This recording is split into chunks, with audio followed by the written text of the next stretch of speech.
Copy pen लेके बैठिएगा। अगर आपको आता है तो एक बार लिख के देखिए, नहीं आता है तो बने रहिए। आज आपको उंगलियों पर सिखाएंगे कैसे साइंस अच्छे से पढ़ी जाती है बेटा। इस पाठक एक बार पुनः आपका हार्दिक स्वागत करता हूं अपने ऑनलाइन प्लेटफॉर्म पर। तो आज का वीडियो आपके लिए बहुत इंपॉर्टेंट होने वाला है। ये कक्षा 10 की बहुत डिमांड कर रहे थे बच्चे कि सर साइंस की आप वीडियो प्रॉपर लेके नहीं आ रहे बेटा, तो कुछ पर्सनल रीजंस थे और टाइमिंग का थोड़ा एरर इशू हो रहा था, नहीं बन पा रहा था मैनेजमेंट सिस्टम। तो धीरे धीरे से हम लोग आ रहे हैं उसी ट्रैक पर।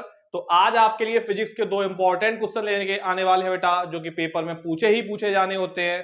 तो पहला क्वेश्चन ये आपका ओम का नियम किसे कहते हैं, और दूसरा है फ्लेमिंग के बाएं हाथ का नियम। दोनों ही पेपर के दृष्टिकोण के लिए बहुत इंपॉर्टेंट है बेटा, तो दोनों को समझेंगे हम। बने रहिएगा वीडियो में लास्ट तक, स्किप मत करिएगा, पूरा देखिएगा और कॉपी पेन लेके बैठिएगा। अगर आपको आता है तो एक बार लिख के देखिए, नहीं आता है तो बने रहिए। आज आपको उंगलियों पर सिखाएंगे कैसे साइंस अच्छे से पढ़ी जाती है बेटा। तो सबसे पहले समझते हैं हम ओम का नियम। ओम का नियम क्यों है बेटा, क्योंकि एक वैज्ञानिक थे हमारे साइमन ओम, सर साइमन ओम, उन्होंने ये नियम का प्रतिपादन किया है। तो पहले हम इसको समझेंगे बेटा थोड़ा फॉर्म में, जिससे आपको हिंदी लिखने में आसानी होगी। तो ओम ने ये बताया बेटा, यदि किसी चालक की भौतिक अवस्थाएं ना बदलें तो चालक में उत्पन्न विभवांतर V उसमें बहने वाली धारा I के अनुक्रमानुपाती होता है, यानी कि B प्रोपोर्शनल I। जब B प्रोपोर्शनल बेटा I है तो यहीं से निकल के आता है बेटा V बराबर IR।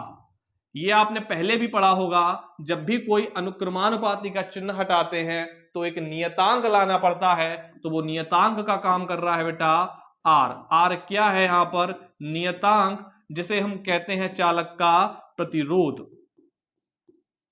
अब इसकी खोज की थी ओम ने, तो इसको R से रिप्रेजेंट करते हैं, यानी कि रेजिस्टेंस, तो इसका मात्रक भी बेटा बन जाता है ओम।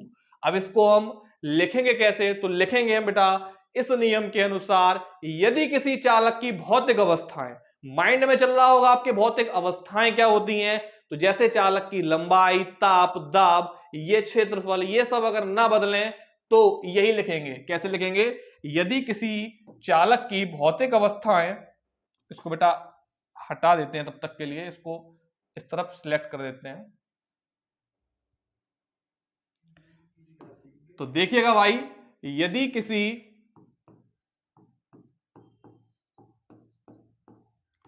चालक की भौतिक अवस्थाएं,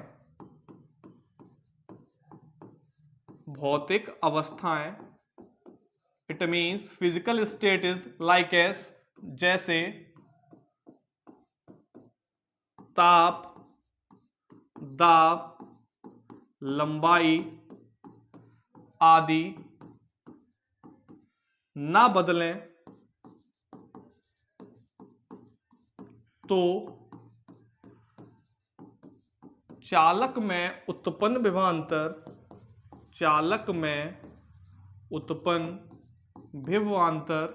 विभवांतर मीन्स बेटा विभव का अंतर, डिफरेंट पोटेंशियल V, उसमें